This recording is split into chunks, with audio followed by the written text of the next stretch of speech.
तो स्वागत करते हैं आप सब लोगों का शो टाइम पे। और आज एक्सप्लेन करने जा रहे हैं डीमन स्लेयर का सीजन 1 का एपिसोड नंबर 6। तो चलिए शुरू करते हैं। और गाइस यहाँ पर अब क्या होगा टांजिरो के साथ आगे जानते हैं इस एपिसोड में। और गाइस मेरी दूसरी सीरीज जो चैनल पे आ रही है उसे भी जाके देखिए, जैसे कि दी वैम्पायर डायरीज, दी ओरिजिनल्स, दी लेगेसीज और टीन वुल्फ, और बाकी सीरीज जो फ्यूचर में आने वाली है वो भी। और अब इस एपिसोड को शुरू करते हैं जहां पर टांजिरो तैयार हो रहा है अपने पहले मिशन के लिए। और यहाँ ओकोटाकी उसकी यूनिफॉर्म के बारे में बताते हैं। जो अब वो डीमन स्लेयर बन चुका है तो उसे यूनिफॉर्म मिली है जो बहुत ही ज्यादा लाइट वेट है, और यहाँ पर ये वाटर रेजिस्टेंस है और इसमें आग भी नहीं लगती है, और ऊपर से कोई भी डीमन का छोटा मोटा अटैक इसको फाड़ नहीं सकता है। तो बिल्कुल सेफ है इन कपड़ों के अंदर। और उसकी नेचुरल सोर्ड उसको प्रोटेक्ट करेगी हर डीमन से अगर उसे वो ढंग से यूज करेगा। बट ब्लैक सोर्ड बहुत ही कम और रेयर पाई गई है, तो इसके बारे में ज्यादा लोगों को नहीं पता है। बट ये कहा जाता है कि जिसकी ब्लैक सोर्ड होती है वो ज्यादा लंबा नहीं जल पाता है। मैं तुमसे सिर्फ सच बताना चाहता था। बट टांजिरो इसे पॉजिटिव वे में लेकर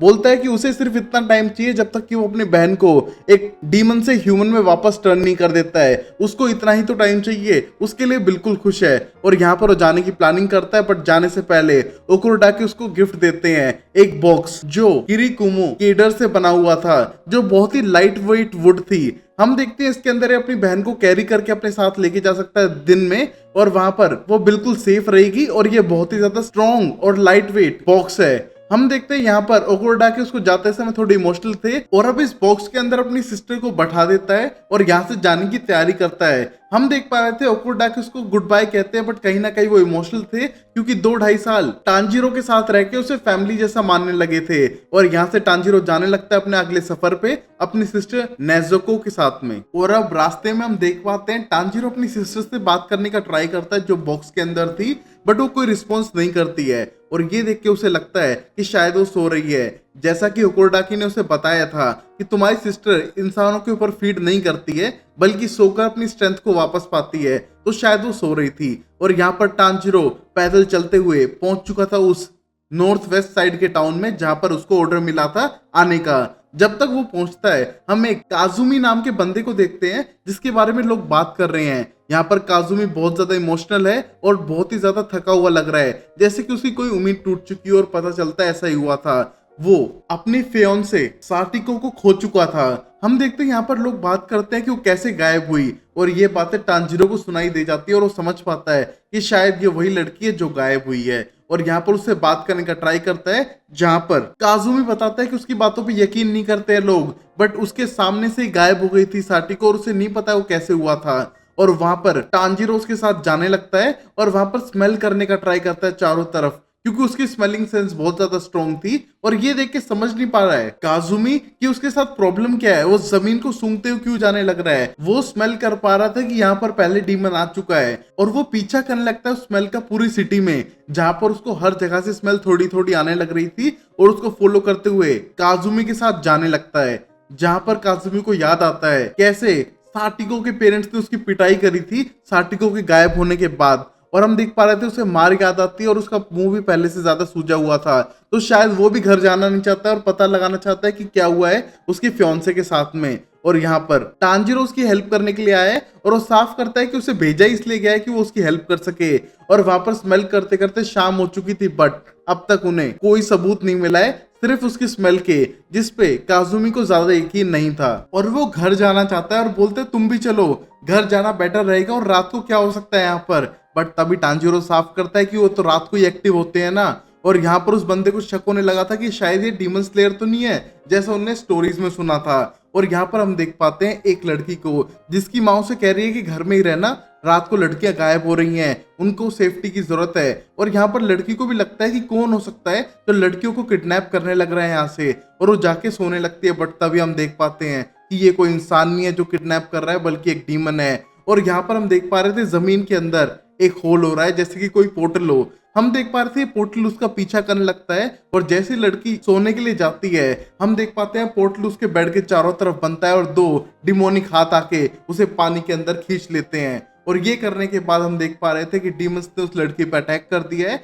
और उसको पानी के अंदर खींच लिया है। और यहीं पर स्मेल आती है डीमन की टांजिरो को, क्योंकि जैसे ही डीमन एक्टिव होते हैं यहाँ पर टांजिरो से स्मेल कर पा रहा था और भागने लगता है गलियों के अंदर सीधा उस डीमन को पकड़ने के लिए। और यहाँ पर उसे चारों तरफ वही स्मेल आ रही है, बट पता नहीं लगा पा रहा है कि डीमन किस तरफ है। और तभी उसे लगता है कि जमीन के अंदर से इतनी स्ट्रॉन्ग स्मेल आ रही है, तो उसने जमीन में तलवार भिड़ाता है और वहां पर एक पोर्टल खुल चुका था। और जैसे ही पोर्टल खुलता है उस लड़की को बाहर निकालने की कोशिश करता है, जहां पर डीमन भी उस पर पंजा मारता है, बट लड़की को टांजिरो बाहर लेकर आ चुका था पोर्टल से।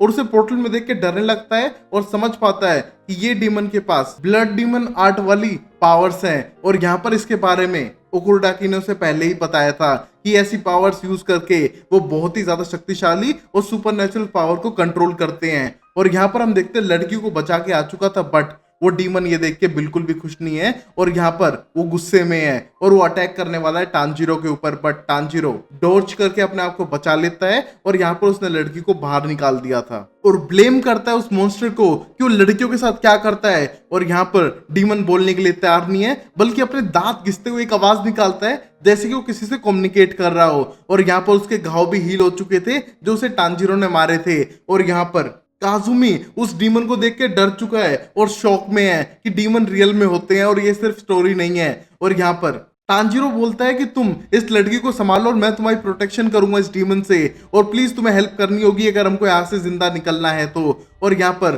काजुमी उसकी हेल्प करने के लिए तैयार था, बट ये डीमन एक नहीं है बल्कि 3 अलग अलग रूप में दिखाई दे रहा है। और ये तीनों रूप एक से थोड़े डिफरेंट है, क्योंकि नंबर 1 के पास एक ही सींग है, नंबर 2 के पास 2 सींग है और नंबर 3 के पास 3 सींग है। और ये पानी जैसे पोर्टल्स में से निकल रहा है जो कहीं भी दीवार में ऊपर नीचे कहीं से भी खुल सकते हैं। और यहाँ हम देखते हैं टांजिरो बार बार अटैक करने का ट्राई करता है डीमंस को, और डीमंस उस पर अटैक करने का ट्राई कर रहे थे, बट वो कॉन्सेंट्रेट नहीं कर पा रहा है उन तीनों पे और मारने के चक्कर में उनके सिर्फ हाथ काट पा रहा है जो बाद में अपने आप ग्रो हो रहे हैं। और वो कहीं ना कहीं मिस कर रहा है शॉट को।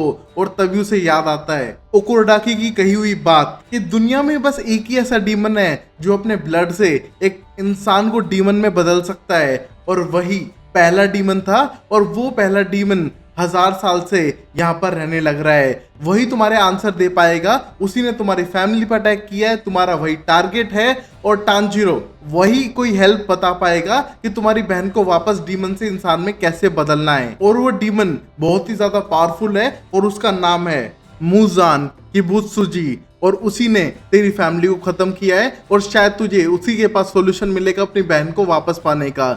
और यहाँ पर हम देख पा रहे थे उस बात को याद करते हुए वो लड़ने लग रहा था इन 3 डीमन से, और पता चलता है कि ये 3 डीमन नहीं है बल्कि एक ही डीमन है, क्योंकि नॉर्मल डीमन ग्रुप में काम नहीं करते हैं। और ये एक ही डीमन के 3 अलग अलग आइडेंटिटी और रूप हैं जिनसे उसे लड़ना होगा और उसे हराना होगा। और अब टांजिरो को ये भी पता था कि तीनों डीमन की स्मेल एक जैसी है, तो ये एक ही हैं और उनको हराना होगा। और यहाँ पर वो आगे बढ़ने लगता है उसको मारने के लिए। वाटर ब्रीथिंग की सेकंड फॉर्म वाटर व्हील को यूज करते हुए मारने की कोशिश करता है, बट वो चूक जाता है और यहाँ पर डीमन का सिर्फ हाथ काटता है और डीमन पीछे भागने लगता है। और यहाँ पर टांजिरो उसका पीछा नहीं कर सकता है, क्योंकि अगर उसका पीछा किया तो बाकी 2 डीमंस काजुमी पे अटैक करके और उस लड़की को भी मार देंगे। और वहीं पर वो तलवार लेके खड़ा होता है और डीमन बाहर आकर चिल्लाने लगता है टांजिरो पे और बोलता है, बेवकूफ, रास्ते से हट, मुझे उस लड़की को खाना है। वो 16 ईयर की हो चुकी है और वो जितनी ओल्ड होती जाएगी उसका फ्लेवर खत्म होता जाएगा, मुझे उससे खाना है। और ये सुनकर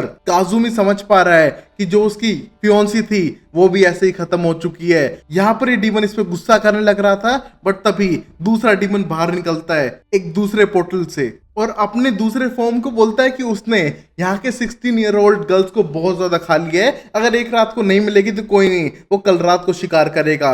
बट उसकी दूसरी फॉर्म चिल्लाने लगती है और बोलती है, नहीं, मैंने नहीं खाया है, मुझे इसको खाना है। और तभी काजुमी पूछने लगता है कि तुमने साटको के साथ क्या किया है। और तभी वो तीनों बोलते हैं कि अगर उसकी हेयर पिन हमारे पास है तो मतलब हमने खा लिया है। और ये देख के काजुमी बहुत ज्यादा इमोशनल होने लगता है कि उसकी फियोंसी अब मर चुकी है और इन डीमंस ने उसे खा लिया है। बट ये तो सिर्फ एक डिस्ट्रैक्शन था बातों का, और ये तीनों डीमन टांजिरो पे एक साथ अटैक कर देते हैं, जहां पर टांजिरो अटैक से बचते हुए उसे मारने का ट्राई करता है, बट हर बार गर्दन काटने से मिस कर जाता है। और यहाँ पर हम देख पा रहे थे कि वो गिर चुका था क्योंकि वो दीवार के पास भी है और हर आसपास की चीज से निकलने लग रहे थे डीमन। बट हम देख पाते हैं यहाँ पर नेज़ुको जग चुकी है और सीधा लात मारती है डीमन को और उसकी गर्दन घुमा देती है। और यहाँ पर हमारी नेज़ुको ने बचा लिया था अपने भाई को। और ये देख के डीमन हैरान है कि एक डीमन एक सोर्ड्समैन के साथ क्यों है और ये दोनों मिलके क्यों मारने लग रहे हैं डीमन को। और ये डीमन डर के मारे वहां से चले जाते हैं कुछ मिनटों के लिए। और तभी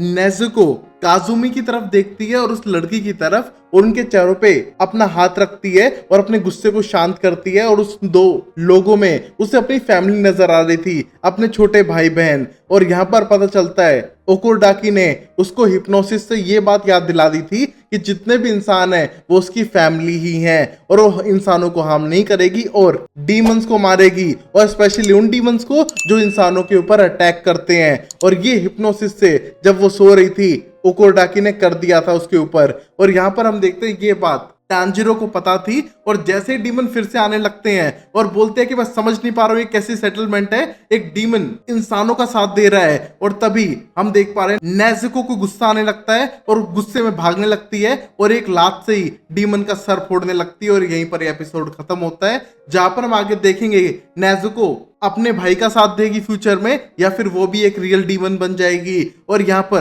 काजुमी पूरे टाउन को इन डीमंस के बारे में बता देगा और यहाँ पर डीमन स्लेयर्स का सीक्रेट बाहर निकल आएगा। ये सब देखते हैं अगले एपिसोड में। तब तक के लिए take care, bye bye, sayonara and Tata.